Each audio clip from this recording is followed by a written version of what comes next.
السلام علیکم میرے پیارے پیارے ریڈرز، کیسے ہیں آپ؟ یقیناً ٹھیک ہوں گے۔ تو لے کر آ چکے ہوں جانان کی 5 ایپیسوڈ۔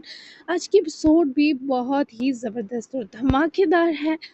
فائنلی ہرمل کا کیا ریئیکشن ہونے والا ہے جاسم کے دوسرے نکاح پر، یہ آپ جانیں گے، اور یہ بہت ہی ان ایکسپیکٹڈ ہونے والا ہے۔ تو جلدی سے میں آپ کو لے کر چلتی ہوں ایپیسوڈ 5 کی طرف۔ Novel Janan by اسمر Mirza. تو لیٹس سٹارٹ۔ لگتا ہے انہیں بھوک لگی ہے، تبھی کھانے کو دوڑ رہے ہیں۔ یشما نے خود کلامی کی اور اس سے پہلے واپسی کی راہ لیتی کچھ گرنے اور ٹوٹنے کی آواز پر وہ گھبرا کر پلٹی، نظر پھر سے دروازے پر جما لی۔ ایک کے بعد دوسری چیز گرنے کی آواز آئی۔ کمرے کی ساری نفاست و خوبصورتی فرصت اور مزے لے کر اجاڑتا جاسم ہر چیز نوچ رہا تھا۔ ڈریسنگ ٹیبل پر رکھی ہر چیز اٹھا اٹھا کر دروازے میں پھینکی، پھر ایک ہی ٹانگ مار کر سنگل کاؤچ تک الٹا۔ میٹرس پر اچھے سے جمی بیڈ شیٹ اتار کر اسے زمین پر نہ صرف دے مارا بلکہ تکیوں کے غلاف اتار کر ان کے اندر بھری روئی اور پنکھ بھی ہر جگہ پھیلا پھیلا کر بکھیرے، اور کمرے کو تباہ کرنے کے بعد ایک پرسکون سی مسکراہٹ جاسم کے لبوں پر آئی۔ ابھی صرف یہ کمرہ تباہ کیا، تمہارا تباہ ہونا باقی ہے یشما آفریدی۔ وہ جو چپ چاپ باہر کھڑی اندر کا حال امیجن کر چکی تھی، چھٹکے سے دروازہ کھلنے پر 2 قدم پیچھے ہوئی، مگر جاسم جیسے ہی باہر نکلا، جاسوس بن کر کھڑی یشما کو دیکھے زچ نظروں سے اسے گھورا اور اس کی بازو دبوچ کر گھسیٹے اسے اندر لا کھڑا کیا، جہاں کمرے کا حال دیکھ کر یشما کی آنکھیں سرخ ہو گئیں۔ اچھا نہیں تھا کمرہ، سوچا اسے اپنے مطابق سجا دوں۔ یہی حال تم نے کیا میرے اندر۔ اچھا لگ رہا ہے نا یشما بی بی؟ وہ ہجانی انداز میں دھاڑا، جبکہ یشما بس ضبط کیے پرسکون کھڑی تھی۔ میں دوسرا کمرہ ٹھیک کروا دیتی ہوں، یہاں کچھ لگ نہ جائے آپ کے پیروں پر۔ یشما کے الٹا فکر سے آنکھیں بھر لانے پر جاسم نے جبڑے کس کر اس لڑکی کو پرے دھکیلا۔ آخر کیا چیز تھی یہ مخلوق؟ نہیں، اسی کمرے میں اسی اجاڑ کے ساتھ رہوں گا۔ دوسرا کمرہ دو گی تو اس کا اس سے برا حال کروں گا۔ میں تمہارا بھی یہی حال کروں گا، تمہاری اس پوری حویلی کو ماتم خانے میں بدل دوں گا۔ وہ کسی قسم کی نرمی کے موڈ میں نہ تھا، مسلسل یشما کو ذلیل کر رہا تھا، لیکن یہ ذلت اس ذلت سے کم تھی جو جاسم کے بقول یشما نے اس کی بھرے جرگے میں کی تھی۔ فجر پڑی تھی آپ نے؟ اس کے سوال پر تھم گیا۔ وہ کیا کہہ رہا ہے اور یہ لڑکی کیا پوچھ رہی ہے؟ اور تبھی جاسم کو یاد آیا اس نے آج پہلی بار فجر قضا ہو گئی ہے۔ دل میں جیسے ٹیس اٹھی تھی۔ نہیں، وہ نظریں چراتے سائیڈ ہوا، ایک نظر کمرے پر ڈالی۔ کیا یہ جاسم اور اگزئی نے کیا؟ اور اس قدر جانور والی حرکت آخر کیسے کر سکتا ہے؟ کیا یہ آج فجر چھوڑ دینے کی سزا تھی کہ اس کے منہ سے اتنا سب نکلا؟ اس نے کمرے کی حالت اجاڑ دی۔ یشما بس اسے ہی توجہ سے دیکھ رہی تھی۔ اس جنگ میں لوگوں سے لڑیں لیکن اللہ سے نہیں۔ میں کسی ملازم کو بھیجتی ہوں، یہ سب سمیٹ دے گا۔ بھوک لگے تو نیچے آ جائیے گا ناشتے کے لیے۔ وہ اس افسوس میں مبتلا چھوڑے کمرے کا دروازہ کھولتی چلی گئی، جبکہ جاسم پلٹ کر اسے جاتا دیکھنے لگا۔ تمہاری منحوسیت مجھے گناہ گار کر رہی ہے۔ وہ عقب سے دھاڑا تھا۔ سیڑھیوں کے کنارے پہنچ کر رکتی یشما نے مڑ کر اس شخص کو دیکھا۔ میں سب ہو سکتی ہوں، منحوس نہیں، اتنا خود پر یقین ضرور ہے۔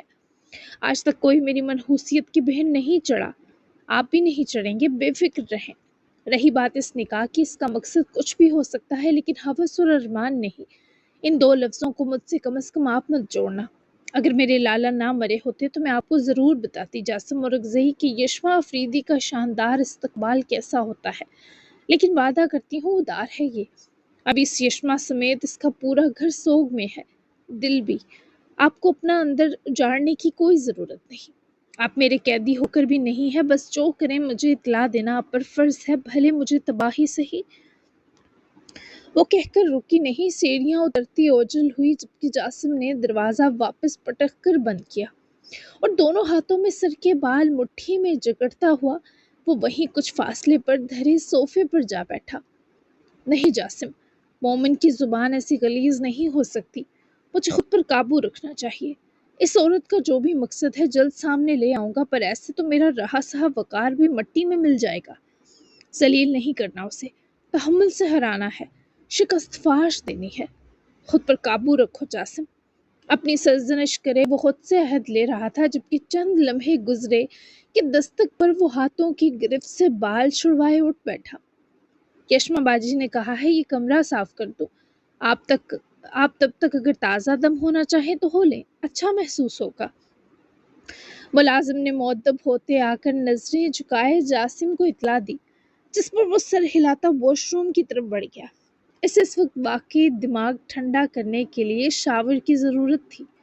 یشما نے کک کو ناشتہ بنانے کا کہا، جبکہ خود وہ یمانے کو دیکھنے ان کے کمرے کے پاس پہنچی ہی تبھی گل باہر نکلی۔ دونوں کا دروازے کے باہر تصادم ہوا۔ یمانے کیسی ہیں گل؟ یشما کی آواز تھکی تھی۔ گل کچھ نہ بولی اور زور سے یشما کو گلے لگا لیا۔ اس وقت شاید یشما کو اس کی بہت ضرورت تھی۔ بہت تکلیف میں ان کا آدھا دل مر گیا ہے ہورے۔ احران افریدی کی موت پر صبر آنا مشکل ہے۔ گل کی آواز بھی بھیگ سی گئی، ٹکڑوں میں بٹ گئی جب وہ الگ ہو کر یشما کی مرجھائی آنکھوں میں جھانکی۔ جانتی ہوں، تم جا کر ناشتے کو دیکھو ایک نظر، کو کچھ گڑبڑ نہ کرے۔ میں یمانے سے بات کرتی ہوں اور میں نے فضل الدین کو بلوایا ہے، غریبوں میں کھانا وغیرہ تقسیم کروانا ہے۔ مسجد میں قرآن خوانی بھی رکھوائی ہے، وہاں بھی کھانا بیچنا ہے۔ اللہ حیران لالا کی روح کو سکون دے، تم یہ سب دیکھ لینا۔ گل نے توجہ سے ہر بات سنی اور سر اس بات میں ہلاتی وہ چلی گئی، جبکہ یشما کے پیر من وزنی ہوئے، کیونکہ یمانے کا سامنا بھی مشکل ہی تھا۔ لیکن وہ ہمت کی اندر داخل ہوئی۔ یمانے قرآن پاک کھولے تلاوت میں مشغول تھی۔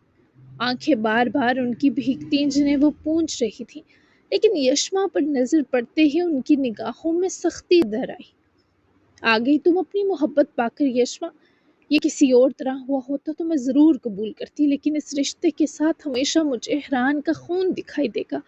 تمہیں بھی اس شخص کی جانب قدم بڑھانے سے پہلے اس خون کو یاد رکھنا ہوگا، ورنہ شاید میں تمہیں کبھی پہلے کی طرح گلے نہ لگا سکوں یشما۔ وہ قرآن پاک بند کرے نشانی لگاتی اس کو دیکھتے رندی آواز میں بولی، تو وہ دادی جان کے قریب آ رکی، پھر ان کے قدموں میں جا بیٹھی۔ میں نے کسی مطلب کے لیے اس کا تقاضا نہیں کیا، وہ میرے لیے پانے والی شے نہیں جس پر زبردستی قبضہ کر کے مسلط ہو جاؤں۔ یہ بات آپ اچھے سے جانتی ہیں۔ جو ہونا تھا ہو گیا یمانے، ہمارا حیران مر گیا اور ان کی ایمان نور بھی آدھی مر ہی گئی ہے۔ میں جاسم کی زندگی کو آسان کرنا چاہتی ہوں بس۔ آپ تو میری سب سے بڑی ہمدرد ہیں، پھر اس مشکل وقت میں مجھے اسے تنہا مت چھوڑیں۔ میں جاسم اور رگزئی کو آزاد کر دوں گی بہت جلد، کچھ ادھورے معاملے پورے کر کے۔ میں اس کے ساتھ گھر نہیں بسا رہی، نہ وہ کبھی بسائے گا۔ شاید میں اس کی زندگی کو کچھ روشن کر سکوں۔ میری محبت بس یہ چاہتی ہے، میں آپ کو اپنی وجہ سے رسوا نہیں ہونے دوں گی، یہ میرا وعدہ ہے۔ وہ تڑپتی ہوئی روتی ہوئی جیسے التجا کر رہی تھی۔ یمانے کا دل پگھل رہا تھا، لیکن وہ بھی شدید غمزدہ تھی۔ کیا فائدہ پھر ایسے جگ ہسائی کا یشما، جب تم محبوب سے سب کے باوجود محروم رہو گی؟ اتنا گھاٹے کا سودا ایک عورت کبھی نہیں کر سکتی۔ کیا کچھ ایسا ہے جو تم چھپا رہی ہو؟ کس قسم کی روشن کرو گی تم جاسم اور رگزئی کی زندگی؟ اس کا جو بھری پنچایت میں وقار مجروح ہوا، اس کی بھرپائی کیسے کرو گی؟ یمانے کو رہ رہ کر تکلیف محسوس ہو رہی تھی، درد اٹھ رہا تھا دل میں، جبکہ یشما نے آنکھیں جھکا کر سر یمانے کی گود میں رکھا۔ عورت بھلے گھاٹے کا سودا نہ کرتی ہو، دیوانی ضرور کرتی ہے، اور گھاٹا صرف میرے حصے ہوگا۔ وہ جب میری قید سے نکلے گا تو سنور چکا ہوگا، اس کی ہر تاریخ کی روشنی میں بدل چکی ہوگی۔ بس مجھ سے روٹھے مت یمانے۔ وہ ہچکی برے پھر سے یمانے کو دیکھنے لگی، جنہوں نے رحم کھاتے یشما کے سر پر ہاتھ رکھ دیا تھا۔ شاید ابھی ان کی اتنی ڈھارس بھی بہت تھی، یشما کو تنکے کا سہارا بھی بہت ہوا۔ ڈاکٹر نے آ کر ہرمل کو واقعی پرسکون کر دیا تھا۔ سکینہ نے کھانا بھی کھلایا، جس کے بعد وہ دن 11 تک آرام سے سوئی رہی، اور جب جاگی تو جسم میں ہوتی نشے کی طلب غیر معمولی ہو چکی تھی۔ کتنی دیر تو وہ جاگی سوئی کیفیت میں رہی، پھر اٹھ کر کمرے سے نکلی، سکینہ کو ایک اسٹرانگ کافی کا کہا، اور جب باہر باغیچے میں آئی تو ٹھنڈی ہوا نے مزید اس کے خواصوں کو سکون بخشا۔ اس وقت وہ بالکل نارمل لگ رہی تھی، ہر تکلیف سے آزاد، بلکہ اس کا دل موسم انجوائے کرنے کا کر رہا تھا۔ وہ اپنا فون لیے وہیں چیئر پر بیٹھی کافی کا ویٹ کرے فون سکرول کرنے لگی۔ تبھی اسے یشال کا میسج ملا۔ 11 سالہ یشال ہرمل کی سوتیلی بہن تھی، لیکن ہرمل نے کبھی دونوں بہن بھائیوں کو منہ نہیں لگایا تھا۔ ایون باپ، اس کی بیوی اور بچوں کو وہ دیکھتی بھی نہ تھی۔ بس فرساد اور سدرا وہ واحد فرد تھے جن سے وہ کبھی کبھی بات کر لیتی تھی۔ آپ کو پتا ہے جاسم بھائی کا فجر کے وقت نکاح ہوا ہے دوسرا؟ ماما پوچھ رہی ہے جاسم بھائی نے آپ سے اجازت لی تھی دوسرے نکاح کی؟ یہ شاہد کا میسج پڑھنے کی دیر تھی کہ ہرمل کی آنکھیں جیسے تکلیف پر چبھنے لگی۔ دوسرا نکاح؟ اس منحوس کو دوسری کہاں سے مل گئی؟ خبیث آدمی مجھ سے ساری آئس چھینی اور خود دوسری عورت کے ساتھ مزے کر رہا ہے کیا؟ ایسا اچھا نصیب وارث اور رضعی کی اولاد کا کیسے ہو گیا؟ وہ غضبناک ہوتی اٹھی اور پہلی فرصت میں جاسم کو کال ملائی اور خود اٹھ کر دانتوں سے ہاتھ کے ناخن کترتی ارد گرد چکر کاٹنے لگی۔ وہ بھی شاور لے کر کمرے میں آیا تھا جو صاف ہو چکا تھا۔ ٹاول سے بال خشک کرتے جاسم نے ڈریسنگ ٹیبل پر رکھے اپنے فون کو اٹھا کر ہرمل کی آتی کال دیکھی۔ اب اس کی بک بک سنو، اسے اتنی جلدی ہوش کیوں آ جاتا ہے؟ سخت عاجز آتے جاسم نے کال ریسیو کی اور کمرے کا سرسری جائزہ لینے لگا۔ اتنی جلدی اس کا بنایا اجاڑ خانہ درست ہو جائے گا اسے امید نہ تھی۔ مجھ سے اجازت لیے بنا دوسرا نکاح؟ کیڑے پڑے تمہیں اور ہاک ہو وہ دوسری عورت۔ آ رہی ہوں تمہیں وہی زندہ گاڑنے، اسی کے قدموں میں گاڑوں گی۔ وہ بنا کچھ سنے چیخ اٹھی، اتنی شدید کہ جاسم کو کان سے فون کو دور کرنا پڑا۔ بات سن لو میری پہلے پوری، پھر چیخنا، اور سکون ہو جاؤ۔ جاسم نے اسے نرمی سے چپ کروایا، لیکن ہرمل کو آگ اس بات سے لگی کہ کوئی عورت جاسم کو سکون دے، کم از کم اس کے جیتے جی اس کے مجرموں کی اولاد سکھ پائے، ایسا وہ کیسے ہونے دیتی؟ اور آج اگر وارث اور رضعی کے تینوں بچے کسی نہ کسی عذاب میں تھے تو یہ ہرمل کی آہیں ہی لگی تھی، کیونکہ شازیل کو بچانے والے صرف وارث اور رضعی تھے، ورنہ اصول تو یہ تھا کہ ہرمل کی ماں کے ساتھ وہ بھی سنسار کیا جاتا۔ کیا سنو ہاں، تم مجھے کسی نہ کسی طرح ٹارچر دیتے رہو اور میں سنتی سمجھتی رہوں۔ آخر تم نے ایسا سوچا بھی کیسے؟ کون ہے وہ منحوس؟ کیا تم دونوں وقت گزارا ساتھ؟ کیا محبوبہ ہے تمہاری؟ کیا تمہیں سکون دیا اس نے؟ بتاؤ جاسم، ورنہ میں یہاں ہر شے کو آگ لگا دوں گی۔ وہ کچھ نہ سنتی، بس چیخ چلا رہی تھی۔ جاسم کو بھی چلانا پڑا کیونکہ بنا اس کے وہ چپ نہ ہوتی۔ نہیں دیا اس نے سکون مجھے، فکر مند نہ ہو، میرا سکون اس دنیا میں کسی عورت کا محتاج نہیں، سمجھی؟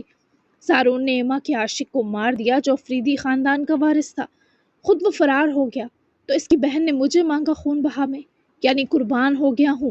تمہیں تو میری اور بابا کی اذیت پر سرور آ جانا چاہیے۔ تمہارے مجرم وارث اور رضعی کے تینوں بچے برباد ہو گئے، امید ہے یہ سن کر راحت پاؤ گی تم۔ وہ بھی جیسے پھٹ پڑا، جبکہ راحت تو ہرمل کو ملی تھی، لیکن یہ سب تو اس نے بھی کبھی نہیں سوچا تھا۔ تڑپتے دل کو جیسے کچھ سکون ملا تو ہرمل کی ہامتی سانس نارمل ہوئی۔ تو اس منحوس ایما کو بھی مار دیتے جس نے اپنا عاشق گھر بلا لیا۔ اب ایک بھائی اپنی بہن کو اس کے عاشق کے ساتھ دیکھے گا تو اس کو 21 توپوں کی سلامی دینے سے تو رہا۔ حساب برابر، تمہیں قربانی کا دمبا بننے کی کیا ضرورت تھی؟ آتی ہوں کچھ پیسے منہ پر ماروں گی اس عورت کے، کام تو آئیں گے بیچاری کے۔ تم تو برتن مانجنے والی کوچی جتنے فائدہ مند بھی نہیں ہو اس کے لیے۔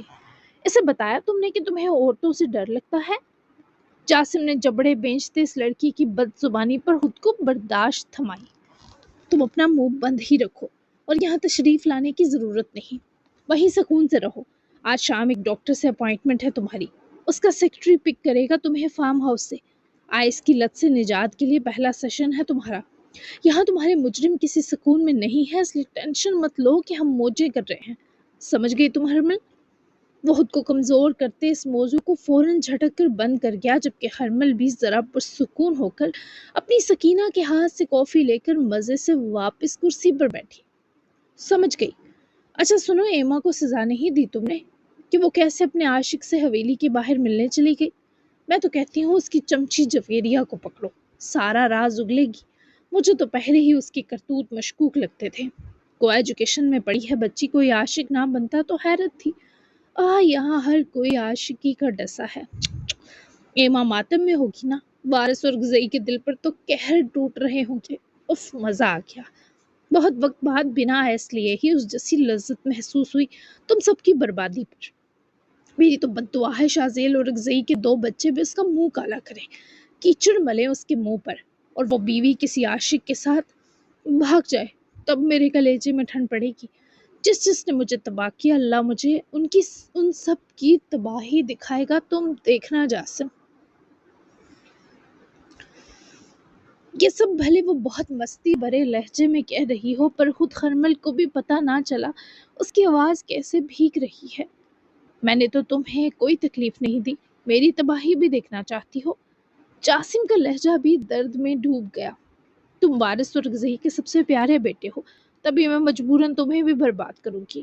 سوری کزن پلس من کو، اچھا ذرا اپنی دوسری بیوی کی پکچر تو بھیجو، میں ذرا دیکھ کر اندازہ لگاتی ہوں کہ تم کبھی اس کے سامنے پھسل سکتے ہو یا نہیں۔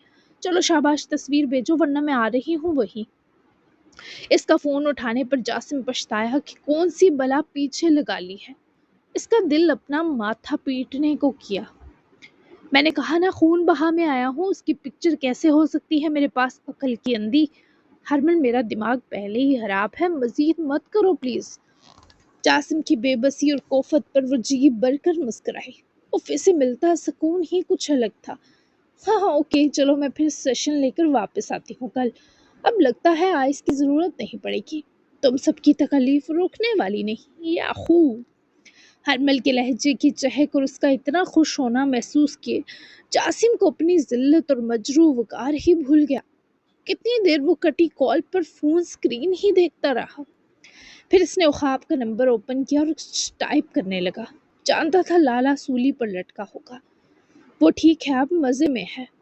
کہ میسج وہاب کو تب موصول ہوا جب وہ کچھ کلائنٹس کے ساتھ کانفرنس روم میں تھا۔ فوراً سے میسج اوپن کیا۔ کیا مطلب، کیسے ہوا یہ بنا اس کے؟ وہاب کے سوال سے لپٹی بے قراری پر جاسم نے ٹھنڈا سانس کھینچا۔ اسے اس سے زیادہ نشیلی چیز مل گئی جو اسے شانت کر گئی۔ ممکن ہے وہ آئس کے قریب نہ جائے۔ وہاب کے میسج پڑھ کر جیسے تڑپ سا گیا، بجائے اس کے کہ ہرمل کے پرسکون ہونے پر خوش ہوتا، یہ متبادل نشیلی چیز کا حوالہ اسے پریشان کر گیا۔ مناسب نہیں، لیکن کیا اس نشیلی چیز کا نام پوچھ سکتا ہوں جاسم؟ وہ تلخ مسکرایا جب لالے کا یہ میسج پڑھا، جیسے وہاب نے بہت ڈر ڈر کر ٹائپ کیا ہو۔ میری اور میرے خاندان کی بربادی، جس کا اب سے پیدا ہوتے ہی ارمان رہا ہے لالے۔ اب کی بار جس سے وہاب مزید فکر مند ہوا۔ کیا بول رہے ہو جاسم، کیسی بربادی؟ وہاب کا فوری تکلیف کے سنگ سوال آیا جس پر جاسم بس مسکرا دیا۔ ملوں گا تو بتاؤں گا۔ بربادی کی بہت اقسام ہے لالے، یہ والی بہت زیادہ مختلف ہے۔ جاسم نے یہ کہہ کر فون ایک طرف رکھتے اٹھ کر میٹرس پر جا بیٹھتے خود کو ڈھیلا چھوڑا اور پیچھے کو گرا۔ کہیں گے تم سے کہ دل کی باتیں چھپا کے رکھنا بڑا گناہ ہے، وہ دھیمے سے انداز میں بند آنکھوں گنگنایا۔ تبھی کسی کے دل نے بھی ایک عہد لیا، مجھ کو اپنا مرکز بنا لو، اپنے دکھ خوشیاں اور تمام الجھنوں کو میرے حصار میں سونپ دو، میں آخری سانس تک تمہارے ساتھ رہوں گی۔ وہ دل یشما افریدی کے علاوہ کسی کے پاس نہیں ہو سکتا تھا جو جاسم اور رگزئی کو چاہ سکے۔ میں نے غصے میں مارا اسے، وہ بہن تھی میری، اسے بھی مار دیتا، لیکن خون آڑے آ گیا۔ میری جگہ کوئی بھی ہوتا ایسا ہی کرتا، وہ ایما بھی اتنی ہی قصوروار ہے۔ تم ہو کون؟ ہاں کیوں قید کیا ہے مجھے؟ جانے دو، میں ایما کو بھی اس بے حیائی اور بے شرمی کی سزا دوں گا، مار ڈالوں گا اسے بھی۔ میں گھبرا کر بھاگا تھا، پر مجھے پتا ہے واپس جا کر ایما کو بھی احرام جیسی ہی موت دیتا۔ ذرا ان کو ہوش دلایا گیا تو اس نے ان سبز آنکھوں کو اپنے روبرو پایا تھا۔ ہاں وہی سبز آنکھیں جو ٹھاٹھے مارتے سمندر کو پی بیٹھی تھی۔ امیر احران نے توجہ سے زارون کی گفتگو سنی۔ پہلی بار زبان سے سمجھانا چاہیے تھا، وہ دو اگر یوں چھپ کر تم دو کے خاندانوں کی ناک تلے مل بھی رہے تھے، عشق معشوقی چلا بھی رہے تھے، تو اس کا مطلب تھا بھٹک گئے تھے۔ تم بڑے ہونے کی حیثیت سے ایک بار دونوں کو سمجھا سکتے تھے زارون اور رگزئی، اگر تب بھی وہ دو خاندانوں کی عزت خاک میں ملانا جاری رکھتے تو پھر ان دو کو گاڑ دیتے۔ تم لوگوں نے ایما نور کو شہر میں یونیورسٹی میں، وہ بھی کو ایجوکیشن میں بھجوایا، تب تو بہت آزاد خیالی کا ثبوت دیا۔ اور جب اس نے اس آزاد ماحول کا عادی بن کر اپنی زندگی کا ساتھی بھی چن لیا تو تم نے اتنی تنگ نظری کا ثبوت دیا۔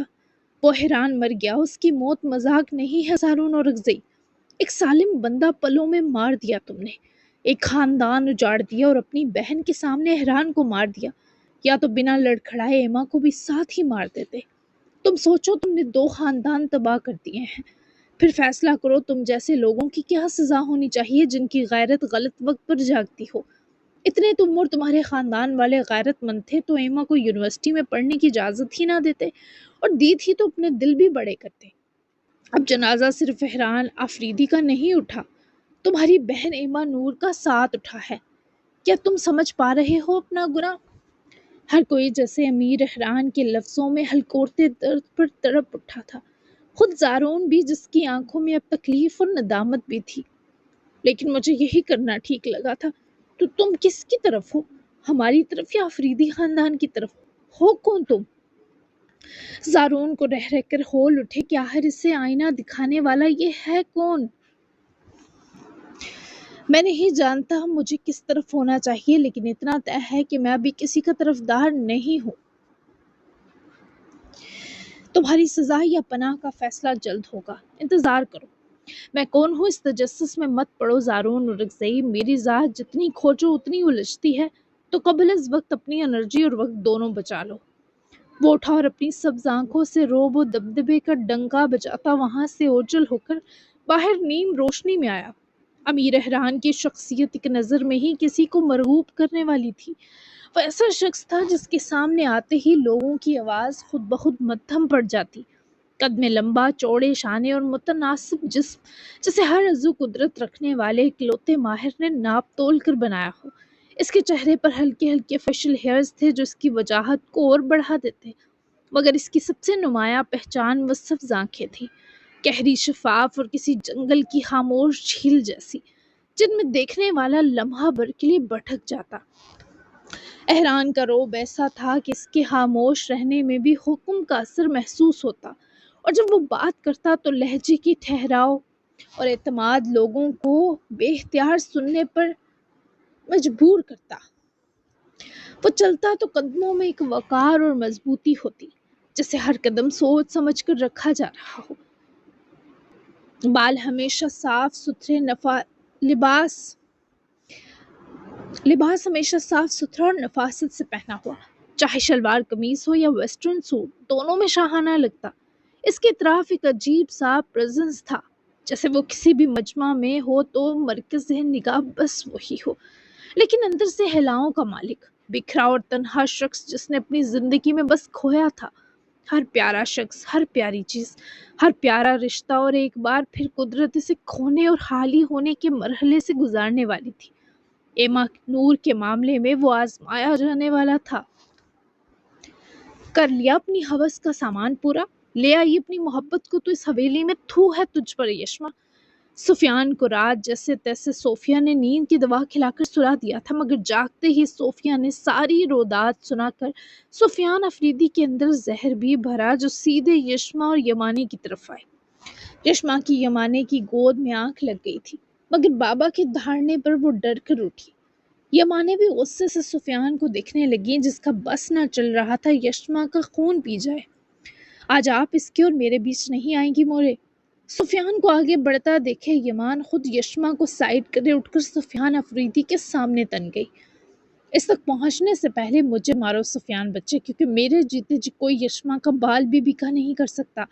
اگر جاسم کی جگہ بہت سا پیسہ ملتا تمہیں، پھر موڈ کو پھول لگ جاتے، اور اگر وہ ایما مل جاتی تو پتہ کیا ہوتا؟ ہوس پوری کرنا اصل میں کیا ہوتا ہے وہ تم کر کے دکھاتے۔ عورتیں تو تمہاری پرانی کمزوری ہیں، اب جب کچھ تمہارے مطلب کا نہیں ملا تو ظاہر ہے یہ سب تو کرو گے تم۔ جا کر اپنے بیٹے کی مغفرت کا سامان کرو، یشما کی گناہ ثواب کا حساب لگانا تمہاری ذمہ داری نہیں، سمجھے؟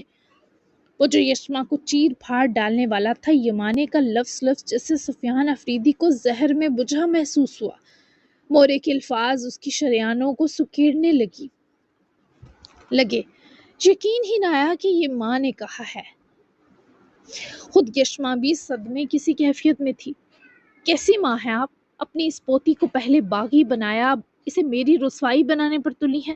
آپ جیسی ماں دشمنوں کو بھی نہ ملے۔ ڈرے اس دن سے جب غیرت کے نام پر کوئی آپ کی اس چہیتی کو نہ قتل کر دے۔ پھر کیا رہے گا؟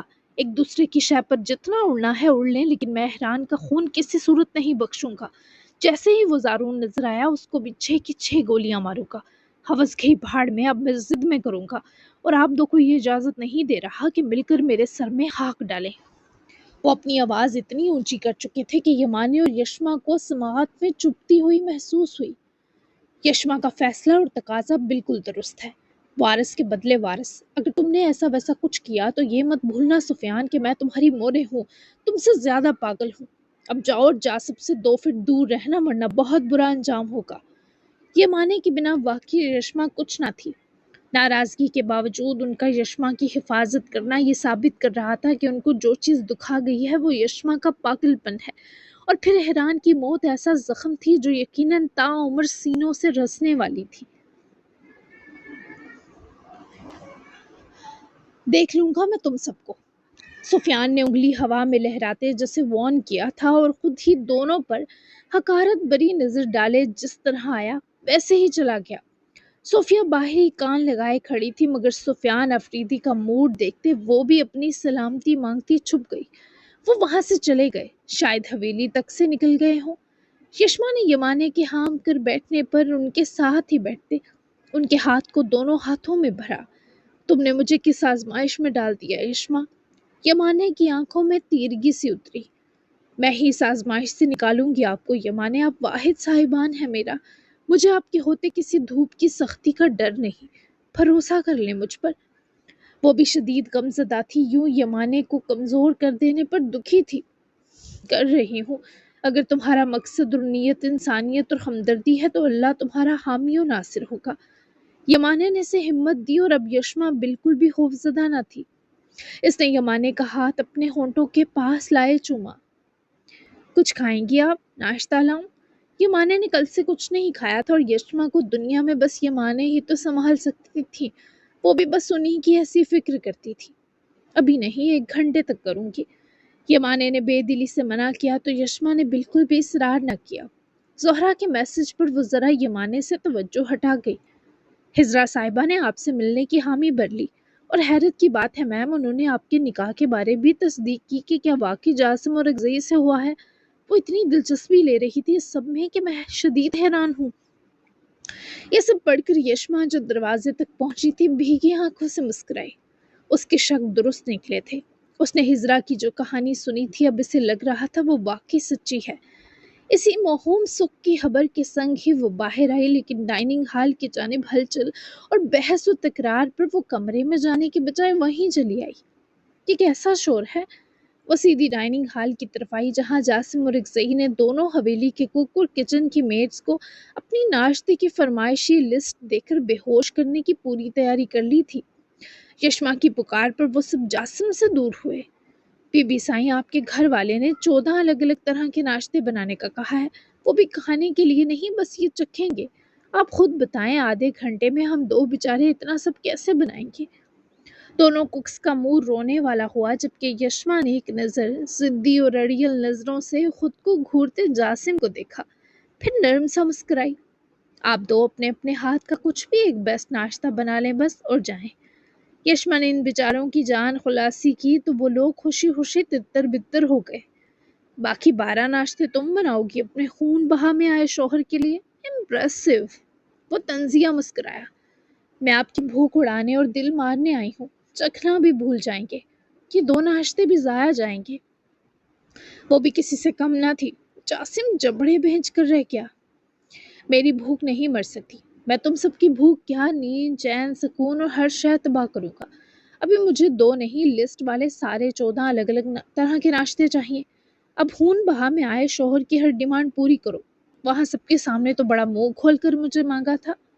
یشما کا دل جیسے لمحہ بھر کو مٹھی میں جکڑ لیا گیا ہو، مگر اس نے چہرے پر کوئی لرزش نہ آنے دی۔ 14 ناشتے جاسم اور اکزئی؟ وہ دھیرے سے بولی، آنکھوں میں عجیب سا سکوت اور لہجے میں کرواہٹ کھول کر اسے دیکھنے لگی۔ ہاں ٹھیک سنا تم نے، وہ جواباً اکڑ کر بولا۔ آپ کو شاید یاد نہیں، یہ گھر ابھی کچھ اور ذائقے چکھ چکا ہے، خون اور آنسوؤں کے۔ یشما کے درد بھرے انداز میں یاد دہانی پر جاسم کے لبوں پر ہلکے سے زخمی مسکراہٹ ابھری، مگر اس کی آنکھوں کی صفاقی کم نہ ہوئی۔ مجھے یاد ہے اور تمہیں بھی یاد ہونا چاہیے کہ خون بہا محض لفظ نہیں ہوتا، اس کی قیمت ہر سانس کے ساتھ چکانی پڑتی ہے۔ یشما کی آنکھیں لمحے بھر کو بھیگ آئیں، مگر اس نے پلکیں جھپک کر نمی کو ان میں دفن کرنے کی مانند قید کر لیا۔ قیمت آپ کو بھی چکانی پڑے گی، اور شاید آپ کے وہم سے زیادہ بھاری ہوگی۔ وہ بھی جیسے صفاقیت اتری سے ڈرانے لگی۔ جاسم اس کے قریب سرکا اتنا کہ یشما کو اس کی سانس کی گرمی تک چہرے کے قریب پہنچتی محسوس ہونے لگی۔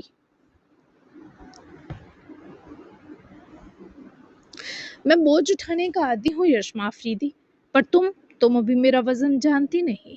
اس کے لہجے کی دھمکی اور آنکھوں کی تپش یشما کے دل میں تیر کی طرح اتر گئی۔